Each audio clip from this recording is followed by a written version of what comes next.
हाकिम शाम ने मस्जिद में बैठ के बैत करवानी शुरू कर। जब ये मस्जिद में बैत करवा रहा तो इसने किर्द अपने सोने के सिक्कों का ढेर लगा दिया। जब भी कोई बैत करने के लिए आता तो ये उस शख्सियत को देखता, वो सोने के सिक्के शख्सियत के मुताबिक दे रहा है। शाम के वक्त इमाम हसन अलैहिस्सलाम मस्जिद में नमाज पढ़ने के लिए आए।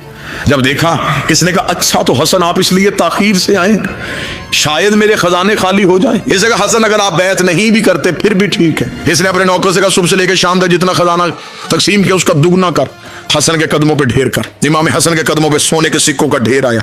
इमाम ने कहा ये क्यों दे रहा है? उसने कहा आपने मेरी बैत नहीं की लेकिन फिर भी आप रसूल के बेटे हैं, ले जाएं, मैं हिंदा का बेटा हूं। इसने ये जुमला कहा, इमाम हसन मुस्कुराए। इमाम ने अल्लाह अकबर कह के नमाज शुरू की। इमाम उठ के जाने लगे। अब दुश्मन के दरबार में लोग देख रहे हैं कि हसन जाते हुए सिक्के लेके जाएंगे, नहीं लेके जाएंगे। एक शख्स दौड़ता हुआ मस्जिद के बाहर लोगों से पूछ रहा हसन मस्जिद में, इमाम आली मुकाम मस्जिद में है। पता चला इमाम मस्जिद में। दौड़ता हुआ इमाम हसन के कदमों पे हाथ रखा, मौला मैंने मन्नत मानी थी मेरी मुराद पूरी हो, मैं अपने हाथों से आपकी नालैन बादशाह, मुझे आपकी इज्जत की कसम है, मुझे पता था ये ताहिर कदमों में जानी है। मौला मैंने बगैर वजू के नहीं सी, मालिक अगर आप कहें तो मैं पेश करना चाहता हूं। इमाम हसन ने कहा तेरे हदिये को हम कबूल करते हैं। तो उसे कहा मौला एक मन्नत थी एक हसरत, मन्नत पूरी हो गई, हसरत बाकी है। इमाम ने कहा हसरत क्या है? हसरत थी अपने हाथों से पहनाऊंगा। इमाम हसन अलैहिस्सलाम ने अपना दायां पांव उसकी तरफ बढ़ाया, उसने पांव को चूमा, वो पांव में नालैन पहना रहा था। इमाम ने कहा तूने दुश्मन के दरबार में रसूल के बेटे की इज्जत की है, उठा वो सिक्के मैं तुझे देता। फकीर शाह ने तख्त पे बैठ के कहा हसन सखावत करने से पहले कीमत दे। इमाम ने कहा चुप, मैं फातिमा का बेटा।